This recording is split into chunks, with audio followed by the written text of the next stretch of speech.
Hi everyone, it's Anne at Martin House Flowers. You might notice that I'm not at home. I'm actually staying in Toronto for the next couple of weeks. I'm in an Airbnb, so that explains the different backdrop. And in today's video, I wanted to talk about the flowers, cut flowers that I will be starting in seedlings as early as this month in January or into February.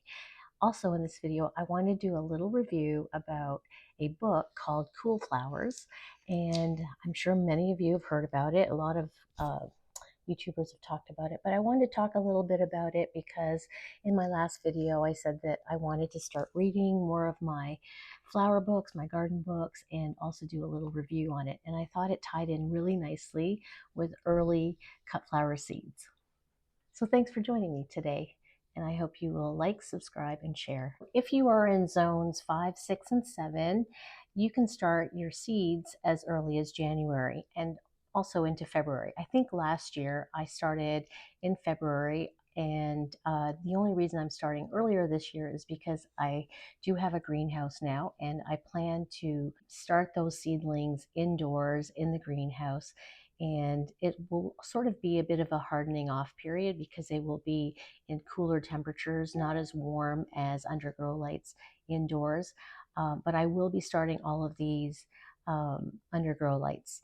So starting off, I thought I would talk about my very first seedlings, and that would be sweet peas.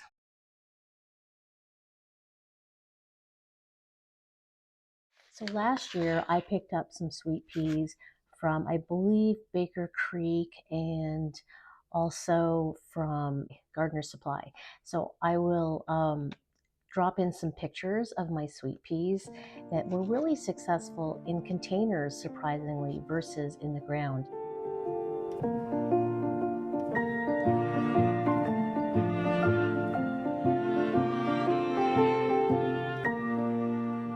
I had a variety of different pastels. Actually, I even had some sweet peas now, I recall, where I just picked up a package from the local hardware store or Walmart. So it didn't really seem to matter what types of seeds I picked. I did use, I believe, 3 packages last year and used them all up. Some went into the ground under my arbors that hold my roses, and some went into my containers that sit on the patios that have the tall obelisks. So I'll show you those. I did soak them overnight. Some people say that it's not necessary, but I did soak mine in little dishes of, little glass dishes or ceramic dishes and in water, and I just soaked them overnight. And what that does is it just opens up the seedling a little bit so that you'll notice that there'll be like a little crack in it because they are a very hard shell and they're pretty large seed. So this year's varieties are from Johnny's, and I have Elegance Lavender, and I'll drop in a photo of that. And I have Mammoth Choice Mix, and I have Elegance Formula Mix. So just reading the instructions, Johnny's has great instructions at the back of their packages. So basically, it does recommend on Johnny's packages to pre-soak these seeds for 24 hours in room temperature prior to planting to aid germination. And it is recommended they're transplanted from growing indoors. You sow them 1/4 inch deep in 72 flats and 2 seeds directly into each cell. You can also direct seed sweet peas about 6 weeks before your last frost. So what I did was I actually grew them under grow lights in deep-rooted trays, and those are also from Gardener Supply. The thing about sweet peas is they have really deep roots, and you want to encourage those. And you don't want, if you plant in a shallow tray or pot, you can certainly do that, but you'll notice that the roots will start to come out and under. It does say that darkness is required for germination, and that's exactly what I did with pansies as well. So in any case, sweet peas are a great early spring cut flower. And one thing I did notice in my zone, because we do get our last frost in zone 5B in northern Illinois, is supposed to be around April 20th. And sure enough, I thought that that was a bit early, but it was actually very accurate. So I certainly planted out my seedlings, especially if I start out as early as January. I planted out my seedlings into my containers and into the ground in April last year. So sweet peas can handle a little bit of frost. They're definitely a cool flower. And because we get very hot by June, they were pretty much finished by June. They are a cut and come again flower, so the more you cut on them, the more they'll repeat flowering. So if you can plant your sweet peas in a area that has part sun, part shade, it will actually increase the longevity of the plants into the summer months. I planted mine on my north facing patio, and it gets afternoon sun, morning shade. So it was a perfect location. I won't even bother planting them under my arbors this year because I believe it just got too sunny in there, and that was on the south west side of my garden where my arbors are leading into my cut flower garden, and it's just far too sunny. So I learned that the hard way last year. They just didn't even flower there, and I planted mine out into the garden when they were about this tall, and I remember even putting some little sort of stakes in the pots, in the grow trays under grow lights, because they were growing so tall, and I was worried about putting them out too early. But definitely this year, if I grow them as early as late January into February, I will plant them out in April. Another tip for sweet peas, Johnny's recommends that you cover your seedlings with mulch to keep them cool.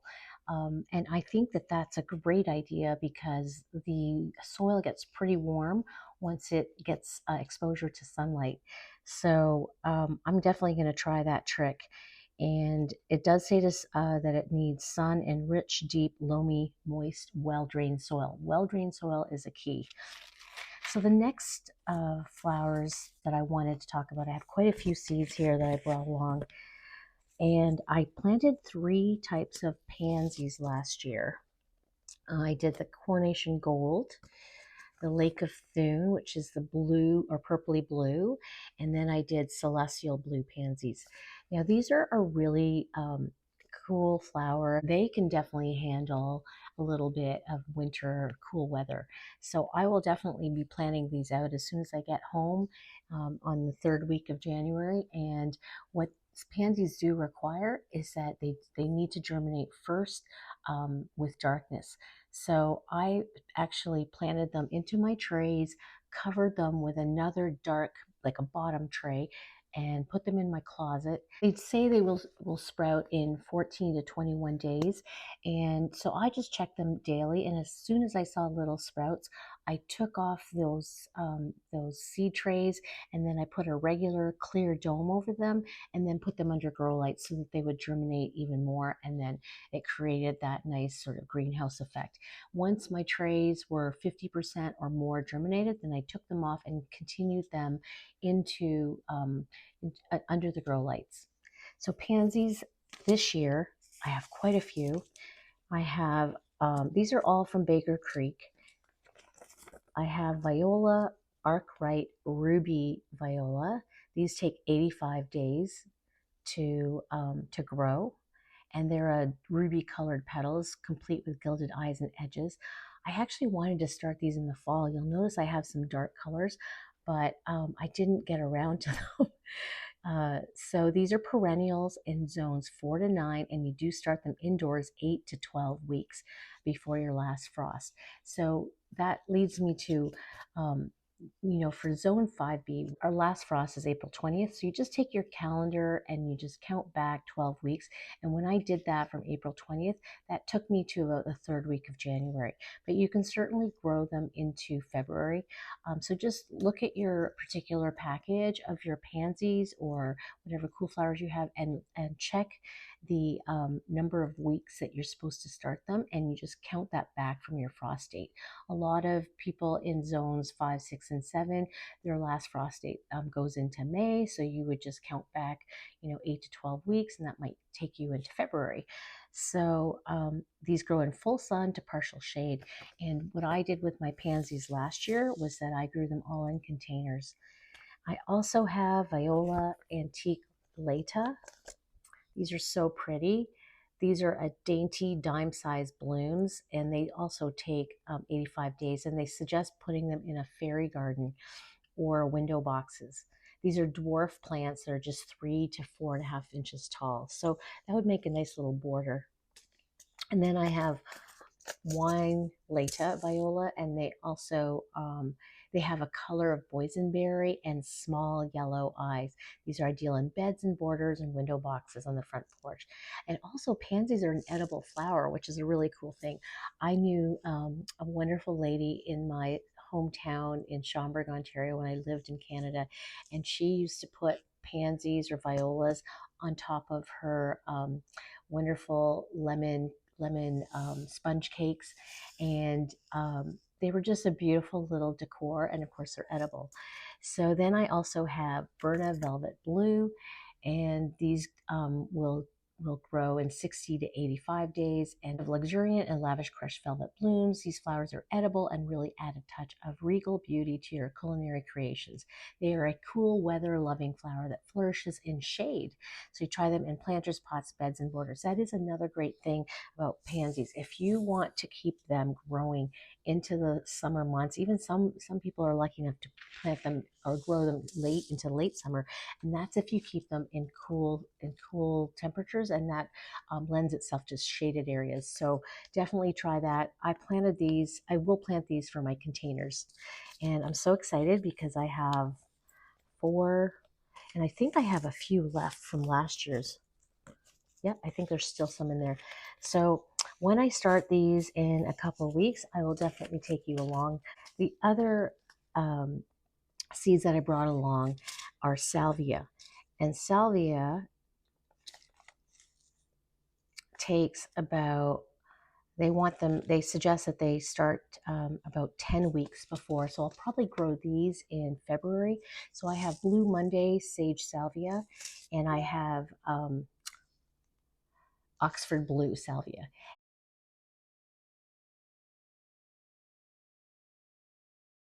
And I was so successful with these last year. I had them in my cut flower garden, and I had a red, white, and blue garden, and they were just so beautiful. And I remember having these Oxford blue ones, and they were almost, when I put them in my cut flower bouquets, you could see the sun just like sort of, they were almost a transparent purpley blue, and they were just so lovely and a nice tall spiky flower. So I'm really excited about salvia.